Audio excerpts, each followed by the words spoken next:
पश्चिम Asia में हालात बहुत ही खतरनाक होते जा रहे हैं। ईरान ने अमेरिका पर अब तक का सबसे बड़ा हमला किया है। एक के बाद एक उसके कई फाइटर जेट्स को गिरा दिया है, जिसके बाद अमेरिका भी भड़क गया। उसने ईरान के परमाणु शहर बुशहर में फिर हमला कर दिया है, जिसके बाद यह जंग और भी गंभीर रूप लेती नजर आ रही है। तो क्या है ये पूरी खबर, देखिए इस रिपोर्ट में। ईरान ने अमेरिका को बड़ा झटका दे दिया है।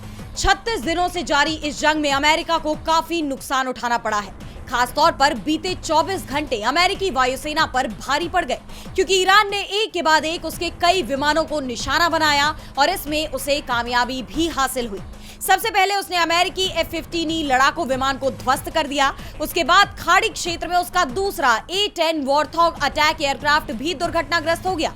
इन हमलों में 3 अमेरिकी पायलटों के घायल होने की खबर है, जिनमें से 2 को तो अमेरिका ने अपने रेस्क्यू ऑपरेशन में बचा लिया, लेकिन एक पायलट की तलाश अब भी जारी है, जिसके लिए ईरान ने भी आदेश जारी किया है कि दुश्मन के पायलट को ढूंढने वाले को इनाम दिया जाएगा। यही नहीं, उसने रेस्क्यू के लिए आए अमेरिकी हेलीकॉप्टरों को भी खदेड़ दिया। रिपोर्ट्स के मुताबिक 2 ब्लैक हॉक हेलीकॉप्टर ईरानी फायरिंग में हिट हुए हैं, यानी ईरान ने अमेरिका को बड़ी चोट दे दी है, जिसके बाद राष्ट्रपति डोनाल्ड ट्रंप को भी यह कबूल करना पड़ा कि अमेरिकी सेना को नुकसान पहुंचा है। उन्होंने कहा कि यह युद्ध है, हम युद्ध में हैं। फाइटर जेट गिराए जाने के बाद ट्रंप के इस बदले रवैये को लेकर ईरान की संसद के स्पीकर मोहम्मद बागेर गालिबफ ने भी करारा तंज कसा है। उन्होंने कहा कि ईरान को लगातार 37 बार हराने के बाद उन्होंने जो ये बिना रणनीति वाला शानदार युद्ध शुरू किया था, वो सत्ता परिवर्तन से घटकर अरे क्या कोई हमारे पायलटों को ढूंढ सकता है प्लीज तक आ गया है। वाह, क्या जबरदस्त तरक्की है, सचमुच के जीनियस। वहीं जिम्बाब्वे में स्थित ईरानी दूतावास ने ट्रंप की इस चुप्पी का मजाक उड़ाते हुए कहा कि ट्रंप कुछ तो बोलिए, हम बोर हो रहे हैं। जंग के मैदान में जिस तरह ईरान अमेरिका और इजराइल पर भारी पड़ता जा रहा है, उससे दोनों ही देशों की नींद उड़ी हुई है। अपनी बौखलाहट में अब एक बार फिर उन्होंने ईरान के परमाणु शहर बुशहर को निशाना बनाया है।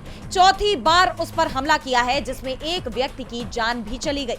इसके अलावा दक्षिणी ईरान के खुजिस्तान प्रांत में 2 पेट्रोकेमिकल संयंत्रों को भी निशाना बनाया गया।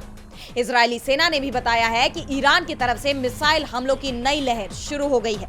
इस बीच कतर के अमीर शेख तमीम बिन हमद अल थानी और इटली की प्रधानमंत्री जॉर्जिया मेलोनी ने दोहा में एक उच्च स्तरीय बैठक की। इस दौरान उन्होंने क्षेत्र में तनाव कम करने और ऊर्जा सुरक्षा की अपील की। लेकिन ईरान के विदेश मंत्री अब्बास अराक्ची ने भी साफ कर दिया है कि हमें इस बात की चिंता है कि हम पर थोपे गए अवैध युद्ध का निर्णायक और स्थायी अंत हो। यानी ईरान युद्ध विराम करने को तैयार है, बशर्ते ये युद्ध विराम हमेशा के लिए हो।